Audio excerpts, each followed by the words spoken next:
রাজা চার্লসের শরীরে এক ধরনের ক্যান্সার শনাক্ত হয়েছে বলে জানিয়েছে বাকিংহাম প্যালেস। এটি কী ধরনের ক্যান্সার তা এখনও প্রকাশিত হয়নি। এটা প্রোস্টেট ক্যান্সার নয়, কিন্তু তার সাম্প্রতিক প্রোস্টেটের চিকিৎসার সময় এটা ধরা পড়ে। রাজপ্রাসাদ থেকে জানানো হয়েছে সোমবার থেকে রাজা চার্লসের নিয়মিত চিকিৎসা শুরু হয়েছে। চিকিৎসাকালীন এই সময়ে জনসমক্ষে দায়িত্ব পালন থেকে তিনি বিরত থাকবেন। ৭৫ বয়সী রাজা এই চিকিৎসার বিষয়ে সম্পূর্ণ ইতিবাচক এবং যত দ্রুত সম্ভব আবার সম্পূর্ণ দায়িত্ব পালনে ফেরার বিষয়ে আশাবাদী।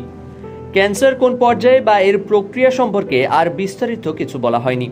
রানী এলিজাবেথের মৃত্যুর পর ব্রিটেনের রাজার পদে আসীন হয়েছে চার্লস। আনুষ্ঠানিকভাবে তার নাম হয় রাজা তৃতীয় Charles. Now 17 months in, King Charles is already having to step back. His biggest challenge was, of course, his first. A royal transition after the death of the country's longest-serving monarch, mourning his mother, touring the country, leading her funeral procession. এখন অনেকেরই প্রশ্ন, তৃতীয় চার্লসের পর ক্ষমতায় বসবে কে?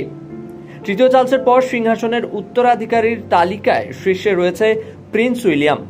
ইতিমধ্যে আবার উল্লেখ্য, কিং চার্লসের ক্যান্সারে আক্রান্তের খবর শুনে দ্রুত আরোগ্যের জন্য নিজের এক্স হ্যান্ডেল থেকে টুইট করলেন প্রধানমন্ত্রী নরেন্দ্র মোদী। এক্স হ্যান্ডেলে তিনি জানান, ভারতীয়দের সঙ্গে তিনিও কিং চার্লসের স্বাস্থ্যের দ্রুত আরোগ্যের কামনা করছেন।